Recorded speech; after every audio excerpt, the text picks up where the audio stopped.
이 일 후에 어떤 사람이 요셉에게 말하기를 내 아버지가 병들었다 하므로 그가 곧 두 아들 므낫세와 에브라임과 함께 이르니.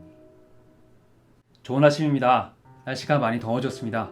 시원한 음료와 함께 데일리 라이트를 시작하시면 어떨까요?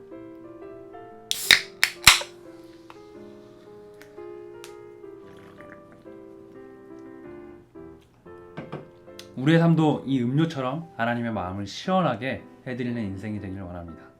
창세기 48장은 야곱의 축복이 시작되는 장입니다. 야곱이 병에 들었다는 소식을 듣고 요셉이 두 아들을 데리고 아버지께 축복을 받고자 나왔습니다.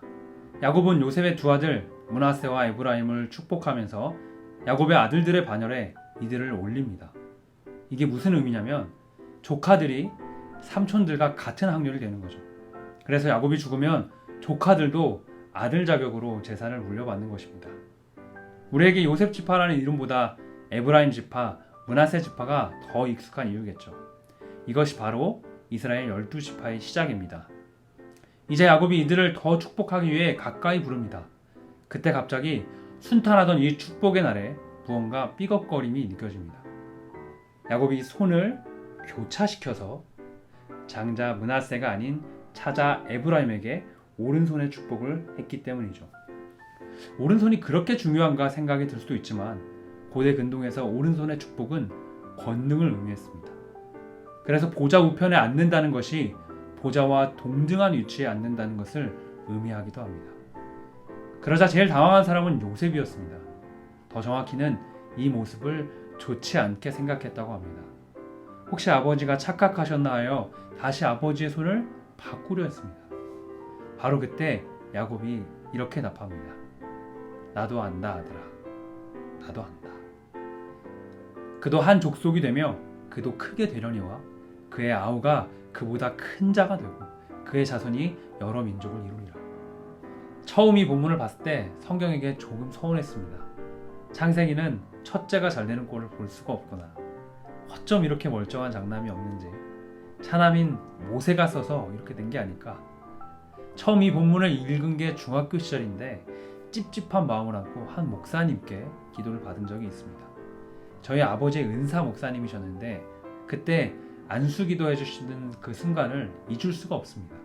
제가 왼손 쪽에 있었거든요. 지금은 저도 동생도 목회의 길을 걷고자 전도사가 되었지만 앞으로 두고 보면 알게 되겠죠.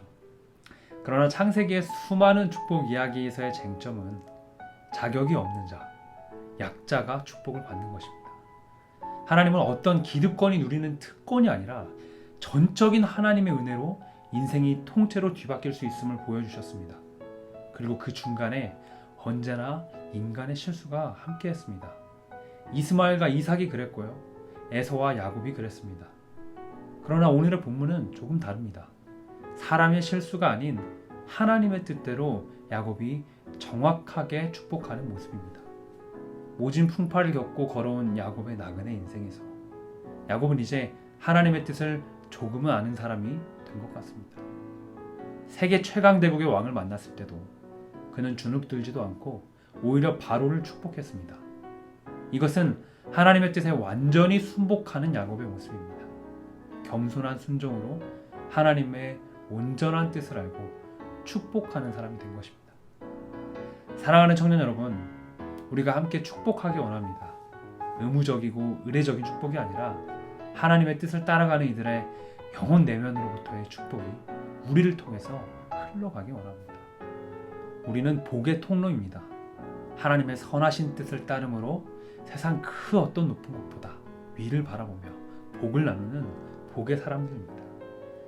애굽 2인자의 아들들인 에브라임과 므낫세가 더 받을 복이 어디 있겠나 싶었을지도 모르지만 하나님의 약속을 통한 형통한 역사의 복은 그들이 상상할 수도 없는 영원한 영광이 됩니다.